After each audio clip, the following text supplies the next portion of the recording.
Swiss German Storytime mit dem Thomas.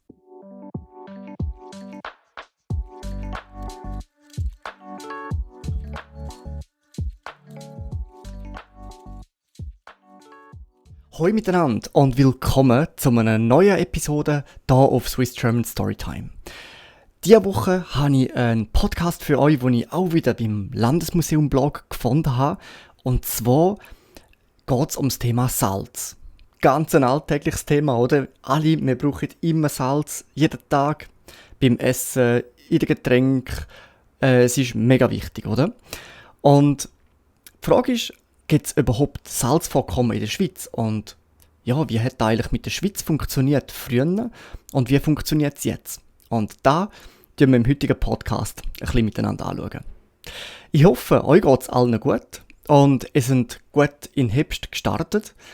Temperaturen sind, glaube ich, jetzt definitiv keine noch so sommerlich, überhaupt noch mal sommerlich. Aber ich hoffe, ihr könnt es geniessen. Es gibt ein paar schöne Tage auch im Herbst. Vielleicht könnt ihr noch ein paar Herbstwanderungen unternehmen. In den Bergen ist natürlich gerade zum Wandern, habe ich so das Gefühl, ist eine der schönsten Jahreszeiten, um nochmal richtig rauszugehen, in die Berge gehen und einfach geniessen, wie der Wald sich verfärbt, wie sich das Laub verfärbt und ja, irgendwie so ein bisschen die Stimmung, die im Herbst ist, finde ich immer ganz, ganz schön. Ich hoffe auf jeden Fall, ihr könnt es geniessen und wünsche euch mit dem heutigen Podcast viel Spass. Falls ihr wollt, das Transkript nachlesen wollt, dann schaut einfach auf meiner Patreon-Seite nach. Falls ihr wollt, Schweizerdeutsch Online-Kurs besuchen, findet ihr auch alle Links in der Beschreibung. Und ja, wenn euch die Episode gefällt, dann lasst mich doch wissen, auf YouTube geben wir einen Daumen gegen Uni, auf Spotify weiss ich gar nicht, glaube ich, kann man auch machen. Auf jeden Fall, ihr wisst da wahrscheinlich besser als ich. Meldet euch, kommentiert und sonst, ja, bis zum nächsten Mal. Viel Spaß! Salz aus der Schweiz. Gibt's da? Salz ist weit mehr als nur ein Gewürz. Salz ist lebensnotwendig und darum ein kostbares Gut. Jahrhundertelang ist die Schweiz auf Salzimport angewiesen gewesen. Ein hartnäckiger deutscher Bohrspezialist und Salinist hat das 1836 nachhaltig geändert. Wer arbeitet, kommt dafür einen Lohn über. Ein Salär. Salär kommt vom französischen Salaire und da wiederum geht aufs lateinische Salarium zurück. Der Sold, mit dem die römischen Legionäre gezahlt worden sind. Salami, Salat, Salär, alle stammen sie vom Urwort Sal ab, wo seit Jahrhunderten in vielen Sprachen Salz bedeutet. Ohne Salz kein Leben. Kochsalz, genauer Natriumchlorid mit der chemischen Formel NaCl, ist der wichtigste von allen Mineralstoffen. Im Körper von einem erwachsenen Menschen zirkulieren 150 bis 300 Gramm Salz. Täglich werden bis zu 20 Gramm davon ausgeschieden. Und das Salz muss über die Nahrung wieder ersetzt werden. Mit Salz lassen sich Speisen würzen. Salz macht Fleisch, Fisch, Käse und Gemüse haltbar.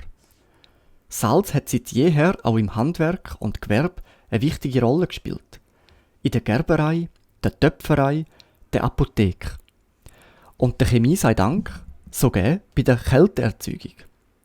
Stellt man Bierflaschen in einen Topf mit Wasser und Eiswürfel, wo man mit Salz bestreut, kühlt das Bier schlagartig ab. Im Mittelmeerraum, an der französischen Atlantikküste, in Indien und in Mittelamerika ist die Salzgewinnung im Prinzip einfach gewesen. Das Meerwasser, wo durchschnittlich 35 Gramm Salz pro Liter enthält, sind in flache Salzgärten genannte Becken geleitet worden. Und nach dem Verdunsten sind die zurückgebliebenen Salzkristalle geerntet worden. Nur nicht alle Menschen wohnen an der Küste. Im Landesinneren ist entweder die Salzgewinnung aus Salzseen oder der Abbau von eingelagertem Steinsalz aus prähistorischen Meer übrig geblieben, wo entweder im Bergbau gebrochen oder aber im Wasser gelöst und in flachen Pfannen eingedampft worden ist. Von dem Verfahren kommt darum auch der Name Kochsalz. Nicht, weil man das Salz zum Kochen braucht, sondern weil es durch Seiden gewonnen worden ist. Nach der Gewinnung ist Salz in Säcke abgefüllt worden, wo leichter sind als die normalen Fässer. Und anschliessend über weite Strecken die Via Salarie genannte Salzstrasse transportiert worden.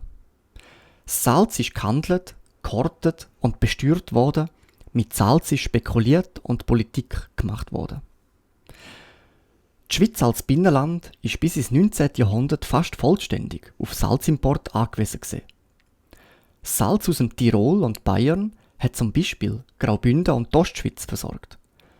Bern ist hauptsächlich mit Salz aus dem Burgund beliefert worden. Genf und die Westschweiz mit Salz aus der Camargue. Das Tessin schlussendlich, die Zentralschweiz und die Südbündner Talschaften mit Mittelmeersalz von Venedig bis Nordafrika. Im Mittelalter ist der Salzhandel im Prinzip frei gewesen.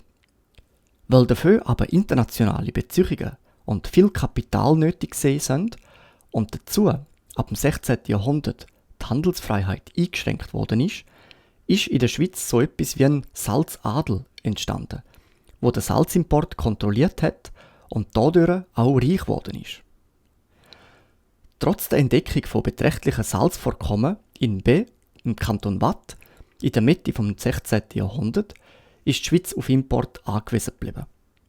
Das hat sich dann aber schlagartig geändert, wo der deutsche Bohrspezialist und Salinist Karl Christian Friedrich Glenk nach jahrelangen erfolglosen Versuchen in den Kantonen Bern, Wallis, Solothurn, Zürich, Schaffhausen und Basel-Land am 30. Mai 1836 bei Muttenz fündig geworden ist. In einer Tiefe von 135 Metern ist der Bohrmeißel auf eine massive, 6 Meter dicke Schicht aus Steinsalz gestoßen. Der Unternehmer, der er gesehen ist, hat der Glenk die Salinen Schweizerhalle gegründet, wo ein Jahr später mit dem industriellen Abbau angefangen hat. In einer kurzen Zeit ist die Fördermenge auf 10.000 Tonnen pro Jahr gestiegen. Auch an anderen Orten ist Salz entdeckt worden. In nur einem Jahrzehnt hat die Schweizerhalle Konkurrenz aus Kaiseraugst, Rheinfelden und Rheinburg, Kanton Aargau, bekommen.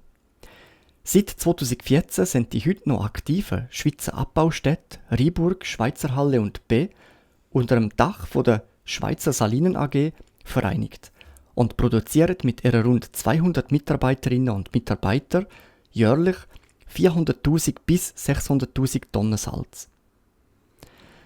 Salz von der Erde sein, jemandem die Suppe versalzen, Salz in die Wunden streuen, in Sprache und Kultur ist Salz omnipräsent.